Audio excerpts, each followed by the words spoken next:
సిద్దిపేట జిల్లాలో పులి సంచారం కలకలం రేపుతోంది. కోహెడ మండలం ఆరేపల్లి గ్రామ పంచాయతీ పరిధిలోని చంద్రనాయక్ తండా ప్రాంతంలో పులి సంచరిస్తోంది.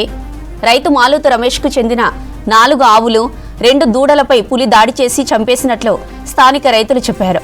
విషయం తెలుసుకున్న అటవీశాఖ అధికారులు క్షేత్రస్థాయిలో పులి పాదముద్రలను పరిశీలిస్తున్నారు.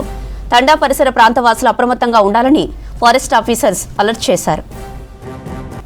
సిద్దిపేట జిల్లాలో పులి సంచారం కలకలం రేపుతోంది. కోహెడ మండలం ఆరేపల్లి గ్రామ పంచాయతీ పరిధిలోని చంద్రనాయక్ తండా ప్రాంతంలో పులి సంచరిస్తోంది.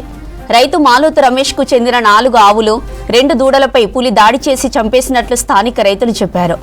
విషయం తెలుసుకున్న అటవీశాఖ అధికారులు క్షేత్రస్థాయిలో పులి పాదముద్రలను పరిశీలిస్తున్నారు. తండా పరిసర ప్రాంతవాసులు అప్రమత్తంగా ఉండాలని ఫారెస్ట్ ఆఫీసర్స్ అలర్ట్ చేశారు.